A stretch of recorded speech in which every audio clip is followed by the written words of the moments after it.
नमस्कार दोस्तों, स्वागत है एक बार फिर से। तो आज की वीडियो है वो बहुत ही ज़्यादा इम्पोर्टेंट होने वाली है। तो आप वीडियो को स्किप मत करना, वीडियो को लास्ट तक ज़रूर देखना, क्योंकि आधा अधूरा ज्ञान है वो बिल्कुल भी सही नहीं होता है। तो आज की वीडियो में हम बात करने वाले हैं कि बहुत सारी महिलाओं का ये सवाल होता है मन में, ऐसे ही होता है कि क्या हम अपने पति से संबंध बनाने के बाद, जब हम जो स्त्रियां हैं वो नियमित पूजा करती हैं, तो उनके मन में ये सवाल होता है कि क्या हम संभोग के बाद नियमित जो पूजा करते हैं उसमें हमें बाल धोकर ही पूजा करनी चाहिए, या फिर हमें ऐसे ही पूजा कर लेनी चाहिए जिससे कोई पाप तो हमें नहीं लगेगा, या फिर तो यही सब सवाल हैं वो बहुत सारी स्त्रियों के मन में होते हैं। तो आज की वीडियो में इन सब का है वो जवाब हम जानने वाले हैं। तो आप वीडियो में अंत तक बने रहना। अगर वीडियो पसंद आती है तो वीडियो को लाइक करके, चैनल पर नए हैं तो चैनल को सब्सक्राइब जरूर कर लेना। तो चलिए वीडियो की शुरुआत करते हैं। शास्त्रों में महिलाओं को लेकर बहुत सारे नियम बनाए गए हैं कि महिलाओं को इस दिन बाल नहीं धोने चाहिए। कभी एकादशी आ जाती है, कभी पूर्णिमा आ जाती है और कभी अमावस्या आ जाती है, तो कभी गुरुवार आ जाता है, कभी मंगलवार आ जाता है। तो ऐसे में भी महिलाएं हैं वो बाल नहीं धोने चाहिए, नहीं धोती हैं। तो फिर यही सवाल महिलाओं के मन में होता है, क्या हम संबंध बनाने के बाद पूजा भी नहीं कर सकती हैं, व्रत उपवास भी नहीं कर सकती हैं? हमें बाल धोकर ही पूजा में बैठना चाहिए, या फिर पूजा जो डेली की होती है वो करनी चाहिए? तो ये सब चीज़ें हैं वो महिलाओं के बारे में शास्त्रों में भी बताई गई हैं।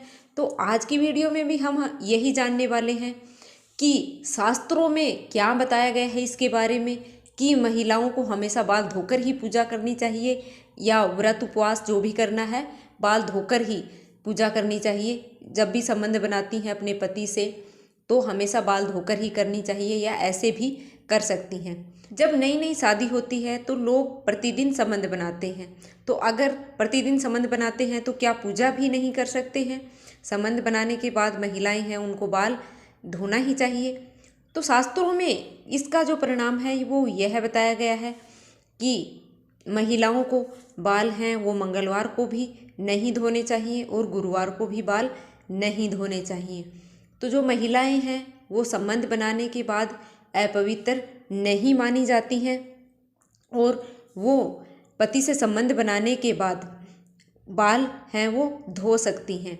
और महिलाओं को सोमवार के दिन है वो बाल धोने चाहिए, और शुक्रवार के दिन भी बहुत ही शुभ माना जाता है, उस दिन भी बाल हमेशा महिलाओं को धोने चाहिए। बाल धोने को लेकर कई नियम बनाए गए हैं, महिलाओं की रहन सहन को लेकर, पूजा पाठ को लेकर, क्योंकि महिलाओं के पास एक एक्स्ट्रा बॉडी पार्ट पाया जाता है जो कि पुरुषों में नहीं पाया जाता। यानी महिलाओं के पास एक एक्स्ट्रा अंग है वो पाया जाता है जो कि गर्भाशय है। तो इसलिए महिलाओं की शारीरिक रचना, शरीर की तासीर, गर्भ धारण करने की क्षमता, क्योंकि देखिए सृष्टि जो है महिलाओं से ही बढ़ रही है, ये कोई छोटी बात तो नहीं है। इसलिए कई जो नियम हैं महिलाओं के लिए बनाए गए हैं। और जैसे हम लोगों को, महिलाओं को वेद मंत्रों का उच्चारण करने का अधिकार ही नहीं है। वेद मंत्रों का उच्चारण करने से गर्भाशय पर प्रभाव पड़ता है, जो कि हम महिलाओं के लिए सही नहीं है। कुछ आभूषण ऐसे होते हैं जो केवल गर्भाशय को स्वस्थ रखने के लिए ही महिलाओं को पहनने होते हैं।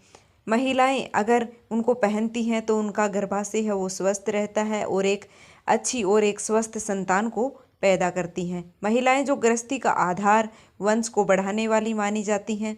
बहुत ही ऐसी चीज़ें होती हैं जो महिलाओं के व्यवहार पर ही निर्भर करती हैं। इसलिए ज़्यादातर जो नियम हैं महिलाओं के लिए ही बनाए जाते हैं। अब इतने सारे नियम पहले से ही हैं, तो फिर बाल धोने को लेकर भी बहुत सारे नियम हैं। अगले दिन उठेंगे तो हम बाल धो ही पाएंगे या नहीं धो पाएंगे ये तो ज़रूरी नहीं है। कई बार नई जो विवाहिता होती हैं, जिनकी नई नई शादी होती है, तो लोगों में प्रतिदिन संबंध बनते हैं। तो क्या हम प्रतिदिन पूजा भी नहीं कर सकते अगर हम बाल नहीं धो रहे हैं? क्योंकि बाल धोना तो संभव नहीं होता है हर रोज़। और शास्त्रों में भी महिलाओं को बाल धोने को लेकर बहुत सारे चुन चुन कर ही दिन बनाए गए हैं। महिलाओं के लिए बाल धोने को लेकर जो अगर हम अगले दिन सुबह उठते ही अगले दिन गुरुवार फंस गया या फिर मंगलवार आ गया या फिर शनिवार आ गया, ऐसी कई सारी परिस्थितियां होती हैं जिनमें महिलाएं हैं वो बाल बिल्कुल भी नहीं धो सकती हैं। और ऐसे में पति से संबंध बनते हैं तो अगले दिन फिर बाल धोना या फिर पूजा करना क्या नहीं कर सकते हैं। आप बिना बाल धोए भी पूरी शक्तिशाली हैं। शास्त्रीय प्रमाण के साथ मैं आपको यहाँ पर अभी स्क्रीनशॉट लगा देती हूँ कि आप निश्चिंत होकर अगर आप बाल नहीं धोती हैं फिर भी आप पूजा कर सकती हैं और आपको पूजा का पूरा जो फल है वो मिलता है। कई बार ऐसा हो जाता है कि बृहस्पतिवार आ जाता है, मंगलवार आ जाता है, शनिवार आ जाता है, हम बाल नहीं धो पाते हैं, एकादशी आ जाती है, अमावस्या आ जाती है, हम बाल नहीं धो पाते हैं, संबंध बनाते हैं, तो डेली की जो पूजा होती है वो क्या हम नहीं कर सकते हैं? तो ऐसा बिल्कुल भी नहीं है। हम आपको शास्त्रीय प्रमाण का जो स्क्रीनशॉट है वो यहाँ पर दिखा कर और आपको बता देते हैं कि ऐसा बिल्कुल भी नहीं है। शास्त्रों में भी ऐसा नहीं बताया गया है कि महिलाएं अपने पति से संबंध बनाने के बाद अपवित्र मानी जाती हैं, ऐसा बिल्कुल भी नहीं है। महिलाएं पवित्र ही मानी जाती हैं। पर ऐसा नहीं है कि आप बिना नहाए ही पूजा कर लें, ऐसा भी आपको नहीं करना है। हमेशा नहा धोकर ही पूजा करनी चाहिए। ऐसा है कि आप बाल हैं वो हमेशा अगर आप नहीं धो पाती हैं तो आप ऐसे भी रोज की पूजा में बाल नहीं धो सकती हैं, तो ये कोई बात नहीं है। पर अगर आप व्रत उपवास रखती हैं तो आपको बाल है वो एक दिन पहले ज़रूर धो लेने चाहिए। और अगर आप शैम्पू नहीं कर सकती हैं व्रत उपवास के दिन भी तो आप वैसे भी बालों को गीले करके भी और व्रत जो पूजा है वो आप कर सकती हैं।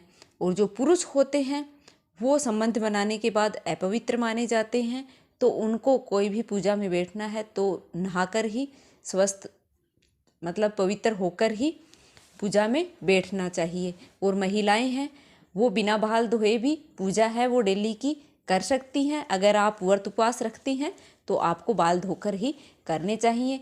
पर ऐसा नहीं है कि आप अपवित्र नहीं मानी जाती हैं तो आप बिना नहाए धोए ही पूजा कर सकती हैं, ऐसा नहीं है। हमें नहा धोकर ही पवित्र होकर ही पूजा है वो करनी चाहिए।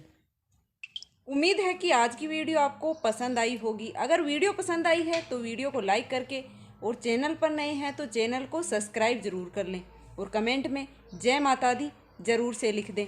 तो मिलते हैं फिर से एक और इन्फॉर्मेशन वाली वीडियो के साथ। तब तक के लिए धन्यवाद।